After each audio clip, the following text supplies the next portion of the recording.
Who is GP's first love? First love സ്കൂളൊക്കെ പറയലോട്ടോ. അത് വേണ്ട.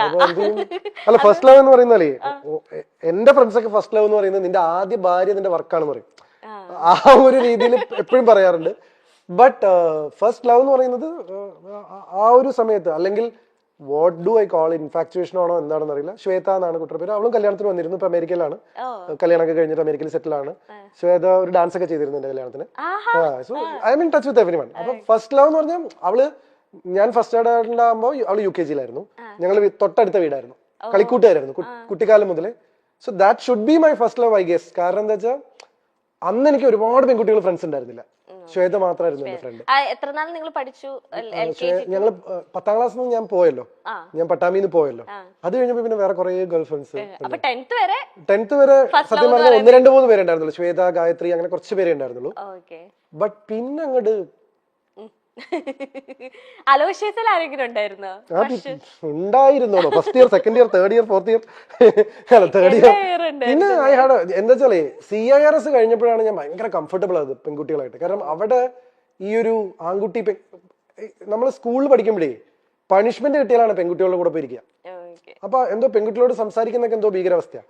പക്ഷെ വീട്ടിലത് പ്രശ്നമില്ല, കാരണം ഫാമിലി ഫ്രണ്ട്സാ ശ്വേതയായിട്ട്. അപ്പൊ ഇവളോട് സംസാരിക്കുമ്പോൾ കളിയാക്കാരുമില്ല. പിന്നെ പിന്നെ കുറെ കഴിയുമ്പോൾ ആൾക്കാർ കളിയാക്കി തുടങ്ങി. കാരണം എന്നെ ഇവളും ഞങ്ങൾ രണ്ടുപേരും ഒരുമിച്ച് വരുന്നൊക്കെ കണ്ടിട്ട് പിന്നെ അങ്ങനെ അത് പിന്നെ ഗേൾ ഫ്രണ്ട് ഇല്ല എന്ന് പറയുന്നത് കുറച്ചിലായി തുടങ്ങി. അപ്പൊ എന്റെ അടുത്ത് ആരെങ്കിലും ആരാ ഗേൾ ഫ്രണ്ട് ചോദിക്കുമ്പോൾ ശ്വേതയാണെന്ന് പറയും. കാരണം ഇത് ഭയങ്കര പ്രശ്നമാണ്, പെൺപിള്ളേരുടെ സംസാരിച്ചതും നടക്കേടാണ്, ഗേൾ ഫ്രണ്ട് ഇല്ല എന്ന് പറഞ്ഞാൽ പ്രശ്നമാണ്. അപ്പൊ അങ്ങനെയൊക്കെയുള്ള ഒരു സ്പേസിംഗ് ആയിരുന്നു. CIRS എന്താന്ന് വെച്ച് കഴിഞ്ഞാൽ ഞാൻ പറഞ്ഞില്ലേ, ബോംബെ ക്രൗഡ് ആയിരുന്നു, കോസ്മോപൊളിറ്റൻ ക്രൗഡ് ആയിരുന്നു, അമേരിക്കൻ സ്റ്റുഡൻസ് ആയിരുന്നു. ഇവർക്ക് ഈ ബോയ്സ് ഗേൾസിന്റെ ഇത് ഭയങ്കര കുറവാണ്. തോളിലൊക്കെ വന്നു കഴിഞ്ഞാൽ ഞാൻ ആദ്യമൊക്കെ വേർക്കുമായിരുന്നു. അത് കഴിഞ്ഞ അലോഷൻസ് പോയപ്പോ എനിക്ക് ഈ ഇൻഹിബിഷൻ പോയി. അപ്പൊ എനിക്ക് ബോയ്സും ഗേൾസ് ഒക്കെ ഒരുപോലെ. അങ്ങനെ ഞാൻ കൂടുതൽ പെൺകുട്ടികളോട് കംഫർട്ടബിൾ ആവുന്നു. ലൈക്ക് എപ്പോഴും എനിക്കൊരു പ്ലസന്റ്നെസ് ഉണ്ടായിരുന്നു. പക്ഷെ അതും കൂടെ കഴിഞ്ഞോട് കൂടിയിട്ട് പിന്നെ ഫ്രണ്ട്സും ഗേൾസും ലവും ഒക്കെ അത്രയാണ്. ഞാൻ കമ്മിറ്റഡ് റിലേഷൻഷിപ്പിലായിരുന്നില്ല കേട്ടോ. ലൈക്ക് അത് ഞാൻ എടുത്ത് മുമ്പും പറഞ്ഞിട്ട് ഇപ്പോഴും പറഞ്ഞിട്ട്, ലൈക്ക് അങ്ങനെയായിരുന്നെങ്കിൽ എന്റെ കല്യാണം എപ്പോഴും കഴിഞ്ഞാൽ.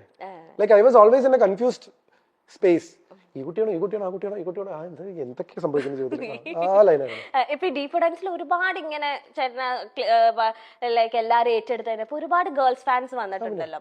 അപ്പൊ അതില് ആരെങ്കിലും ഇങ്ങനെ കണ്ടിന്യൂസ്ലി ലൈക്ക് ചേട്ടന്റെ മെസ്സേജ് അയക്കുക, കോൾ ചെയ്യുക, അങ്ങനെയൊക്കെ നിന്ന ആരെങ്കിലും ഉണ്ടോ? കോളും ചെയ്തിരുന്നില്ല. എന്റെ നമ്പർ ഒന്നും മാർക്ക് കിട്ടിയാലും ഞാനിപ്പോ തന്നെ അത്രയും ഞാൻ ഹാൻഡിൽ ചെയ്യില്ലായിരുന്നു.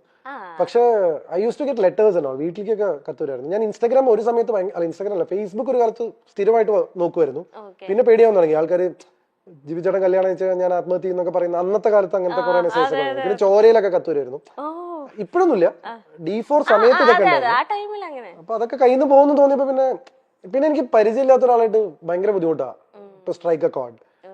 എന്റെ ബെസ്റ്റ് ഫ്രണ്ട്സ് അല്ലെങ്കിൽ ഞാൻ സ്വാതന്ത്ര്യം എടുക്കുക, എനിക്ക് എന്നെ അറിയാം എന്ന് തോന്നുന്ന എന്റെ സുഹൃത്തുക്കളുടെ അടുത്ത്, എന്റെ സുഹൃത്തുക്കളുടെ അടുത്ത് പോലും ഞാൻ എടുക്കില്ല. എന്നെ അറിയാം എന്ന് തോന്നുന്ന ആൾക്കാരുടെ അടുത്താണ് ഞാൻ റിലാക്സ്ഡ് ആവുക. അത് വളരെ ക്ലിയർ ആണ്. എന്നുവെച്ചാൽ എന്റെ ജസ്റ്റ് ഒരു ഫ്രണ്ടിന്റെ അടുത്ത് ഞാൻ അങ്ങനെ പാറിപ്പറന്ന് നടക്കില്ല. പക്ഷെ എന്നെ അറിയാം എന്ന് പറയുന്ന ഒരു സെഗ്മെന്റ് ഓഫ് ഫ്രണ്ട്സ് ഇല്ലേ, ഈ പറയുന്ന പേളി, ദിവ്യ പിള്ളി, മിയ എന്നൊക്കെ പറഞ്ഞ അഞ്ജു കുര്യൻ, അവരുടെ അടുത്തൊക്കെ ഞാൻ വേറെ സെൽഫാണ്. Where is GP's happiness? In whatever GP does. That is what my happiness is. Like ഞാൻ എൻ്റെ ഹാപ്പിനെസ് കണ്ടെത്തുന്നത് അല്ലെങ്കിൽ സ്പേസിങ്, ഞാൻ ചെയ്യുന്ന കാര്യങ്ങളിലുള്ള എൻ്റെ ഇൻവോൾവ്മെന്റ് ആണ് എൻ്റെ ഹാപ്പിനെസ്. ഇപ്പൊ എൻ്റെ ഹാപ്പിനെസ് കെന്ന ഷോ ആണ്. So that's how define my self. ഇപ്പൊ ഇതാണ് എന്റെ ഹാപ്പിനെസ്. അങ്ങനെ എനിക്ക് ഹാപ്പി ആവാൻ പറ്റുള്ളൂ. ഫോർ എക്സാമ്പിൾ എന്റെ ഒരു എലമെന്റ് ഓഫ് ഇത് ശരിക്കും ബ്രേക്ക് ചെയ്യാൻ പാടില്ല. ഐ ഡോണ്ട് നോ, ഞാൻ കെന്നയ്ക്ക് മനസ്സിലാവാൻ വേണ്ടി മാത്രം പറയാം. എന്തുകൊണ്ടാണ് ഞാൻ എന്റെ ഇൻവോൾവ്മെന്റിലെ ഹാപ്പിനെസ് എന്ന് പറഞ്ഞതെന്ന് വെച്ച് കഴിഞ്ഞാൽ, ഇവിടെ ഞാൻ 100% ഞാൻ ഇവിടെയാണ്. അപ്പൊ കെന്ന ഷോ എന്ന് പറയുമ്പോൾ കെന്നയുടെ മുഖത്ത് ഒരു റെസ്പോൺസ് വരണമായിരുന്നു. പക്ഷെ കെന്നയുടെ ചെവിയിൽ ഒരു ഇൻസ്ട്രക്ഷൻ വന്നുകൊണ്ടിരിക്കുകയായിരുന്നു ഞാനിത് പറഞ്ഞപ്പോ. മനസ്സിലായോ? ഇത് എന്റെ ഇന്റലിജൻസ് കൂടിയാണ്. ഇതിപ്പോ എങ്ങനെയാ ജിപിച്ചേട്ടൻ മനസ്സിലാക്കിയെന്നൊക്കെ എന്നെ ആലോചിക്കും. ഇത് പറഞ്ഞപ്പോ കെന്നയുടെ മുഖത്തൊരു തെളിച്ചം വന്നു. ഇതാണ് ഒരു അവതാരകനായിട്ടുള്ള ജിപിയുടെ ഹാപ്പിനെസ്. മനസ്സിലായില്ലേ? എന്ന് വെച്ച് കഴിഞ്ഞാൽ അത്ര അറ്റൻറ്റീവ് ആണ് ഞാൻ ഇവിടെ ഷോയില്. എന്ന് വെച്ചാൽ കെന്ന ഷോ എന്ന് പറഞ്ഞു കഴിഞ്ഞപ്പോ എനിക്കറിയാം എന്റെ ഓഡിയൻസിൽ നിന്ന് ഒരു റെസ്പോൺസ് വരുന്നു. അത് വരുന്നില്ല. എന്തുകൊണ്ട് വന്നില്ല? അപ്പൊ കെന്നയ്ക്ക് എന്തോ ഒരു ഇൻസ്ട്രക്ഷൻ കിട്ടിയിട്ടുണ്ട് പുറത്തുനിന്ന്. ആ ക്വസ്റ്റ്യൻ ആണ് അടുത്ത് കെന്ന എന്റെ അടുത്ത് ചോദിക്കാൻ പോകുന്നത്. Is this long 37 years? ചോദിച്ചോളൂ. ഓക്കെ, ഇനി ഞാനൊന്ന് ചോദിക്കണ്ടല്ലോ. എടാ സ്റ്റേറ്റ് അവാർഡ് അവതരണത്തിൽ കിട്ടാൻ എളുപ്പമുള്ള കാര്യമല്ല. ഞാനൊരു നിമിഷം ഇങ്ങനെ കേട്ട് പോയി പകച്ചു പോയി എന്നൊക്കെ പറഞ്ഞു. അല്ല, this is A tip for you അതെ, ആസ് എ ആങ്കർ. മനസ്സിലായില്ലേ? ഇതൊരു ഇത് ദിസ് ഇസ് മൈ ഹാപ്പിനെസ്. ഇത് സ്കോർ ചെയ്തു. This is GP's happiness. ഇതൊരു അതാ ഞാൻ നിങ്ങളെ ടെക്നിക്കാലിറ്റി ഞാൻ ബ്രേക്ക് ചെയ്യണോന്ന് വരെ ഞാൻ ഇപ്പൊ ചിന്തിച്ചു. കാരണം നിങ്ങളുടെ ചെവിയിൽ ഒരു ഇന്നിയർ ഇരിക്കുന്നുണ്ടെന്ന് പ്രേക്ഷകർക്ക് അറിയില്ല. പക്ഷെ this is A content for you. ഇത് കെന്ന ഷോന്റെ ഒരു കണ്ടന്റ് ആണ്. വേറെ ഒരാൾ ഇവിടെ വന്നിരുന്നത് നിങ്ങൾക്ക് ഇങ്ങനെ ഒരു സാധനം പറയില്ല. കാരണം ഞാൻ അത്ര അറ്റൻറ്റീവ് ആണ്. ഞാൻ ഇത്രയും സംസാരിക്കുമെങ്കിലും എന്റെ ചുറ്റും നടക്കുന്നതിനെ കുറിച്ച് ഞാൻ എസ്പെഷ്യലി ഒരു ഷോ ആവുമ്പോൾ ഇത് എന്റെ ഏരിയ ആണ്. അപ്പൊ ചോദിച്ചോളൂ, ലോങ് 37 years? അല്ല, ചോദിച്ചോളൂ. അത് നിങ്ങൾക്ക് അവിടുന്ന് ഷോന്റെ ഒരു ഇൻസ്ട്രക്ഷൻ വന്നല്ലേ, ഞാൻ പറയാം. ലോങ് 37 years ഏറ്റവും ഹാപ്പിയസ്റ്റ് ആയിട്ട് തോന്നിയ ഒരു മൊമെന്റ് ഏതാണ്? ഇതാ, ഇത് പറയല്ലേ, വേറെ പറ. This moment. എടോ, ഇതിലും നല്ലൊരു മൊമെന്റ് ഏതാണ്? ഒരു അവതാരകന് ഇതിലും നല്ലൊരു മൊമെന്റ് ഏതാണ് ഹാപ്പി ആവാനുള്ളത്? പിന്നെ വേറെ കാരണം അല്ല, അതാണ് കാരണം this is my job and I M good at it. Yes. Next, which is GP's top gossip?